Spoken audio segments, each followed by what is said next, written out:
Hi friends, டிடிஎஸ்ல பார்த்தீங்கன்னா form 16க்கு வந்து புதிய படிவம் வெளியிட்டிருக்காங்க. இதனால பார்த்தீங்கன்னா மாத சம்பளம் வாங்குவவரெல்லாம் வந்து ஓடவும் முடியாதுங்க, ஒளியும் முடியாதுங்க. ஸோ இது குறித்த ஒரு சில முக்கியமான தகவலாம் இந்த வீடியோவில் பார்க்கலாங்க.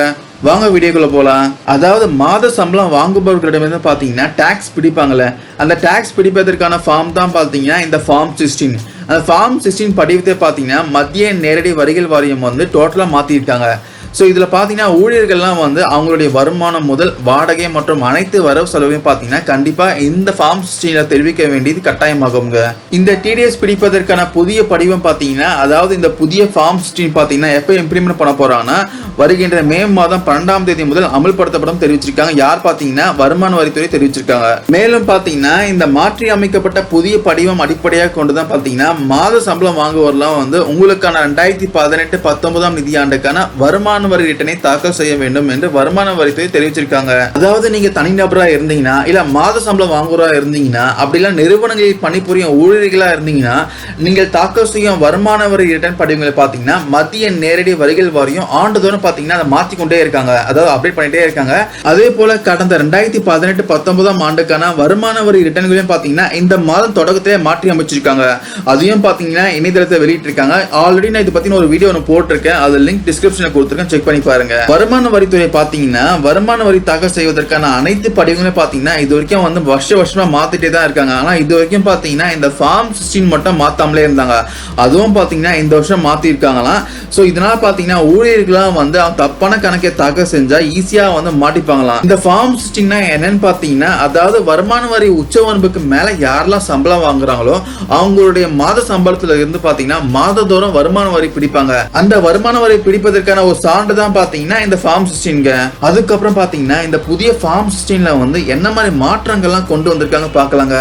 அதாவது வருமான வரி செலுத்துவவர்கள் பாத்தீங்கன்னா உங்களுடைய பேங்க் சேவிங்ஸ் அக்கௌண்ட்ல பாத்தீங்கன்னா நீங்க எவ்வளவு டெபாசிட் செஞ்சிருக்கீங்களோ அதற்கான வட்டி, தள்ளுபடி, அதுக்கப்புறம் கட்டணம் ஏதாச்சும் இருந்தாலும் கூட பாத்தீங்கன்னா இந்த விவரத்தையும் பாத்தீங்கன்னா இந்த புதிய ஃபார்ம் 16 படிவத்தில் தெரிவிக்க வேண்டியது கட்டாயமாகுங்க. அதுக்கப்புறம் பாத்தீங்கன்னா இந்த ஃபார்ம் 16 படிவத்தோட தொடர்புடைய மற்றொரு படிவம் இருக்குங்க. அதுதான் பாத்தீங்கன்னா இந்த ஃபார்ம் 24Qங்க.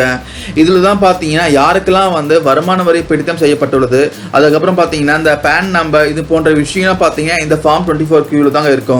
சோ இந்த படிவத்தை பாத்தீங்கன்னா ஒவ்வொரு காலாண்டிலும் வந்து நிறுவனங்கள் என்ன பண்ணுவாங்கன்னா வருமான வரித்துறைக்கு தாக்கல் செய்ய வேண்டியது கட்டாயமாகுங்க.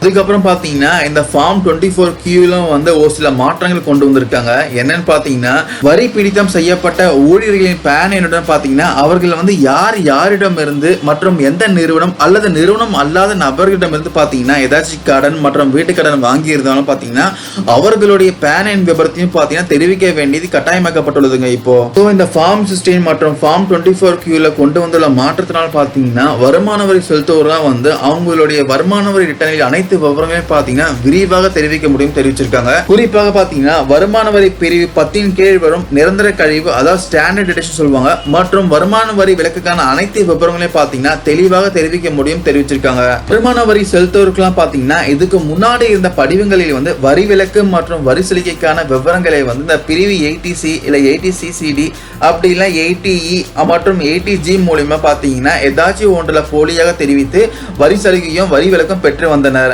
ஆனா இப்ப பாத்தீங்கன்னா இந்த மாற்றத்தினால இந்த ஃபார்ம் 16 மற்றும் ஃபார்ம் 24Q படிவங்களில் வந்து போலியான தகவலை எல்லாம் தெரிவிக்க முடியாது தெரிவிச்சிருக்காங்க. அப்படியே போலியாக தெரிவித்து இருந்தாலும் பாத்தீங்கன்னா வருமான வரித்துறையில வந்து எளிதில் கண்டுபிடிக்க முடியும் தெரிவிச்சிருக்காங்க. மேலும் பாத்தீங்கன்னா இதன் மூலம் வந்து வரி ஏய்ப்பு செய்வதையும் தடுத்து கண்காணிக்க முடியும் தெரிவிச்சிருக்காங்க. இந்த மாற்றத்தினால பாத்தீங்கன்னா வருமான வரி செலுத்துவோருக்கு வந்து மிகப்பெரிய சிக்கலாக இருக்கும் தெரிவிச்சிருக்காங்க. சோ இந்த தகவல் யூஸ்ஃபுல்லா இருக்கும் நினைக்கிறேன். சோ போலியான தகவலை நீங்க தாக்கல் பண்ணீங்கன்னா இதுக்கப்புறம் மாட்டிப்பீங்க. அதனால கரெக்டான தகவலா பார்த்து கரெக்டா ஃபில் பண்ணுங்க. இந்த தகவல் யூஸ்ஃபுல்லா இருக்கும் நினைக்கிறேன். Thank you guys.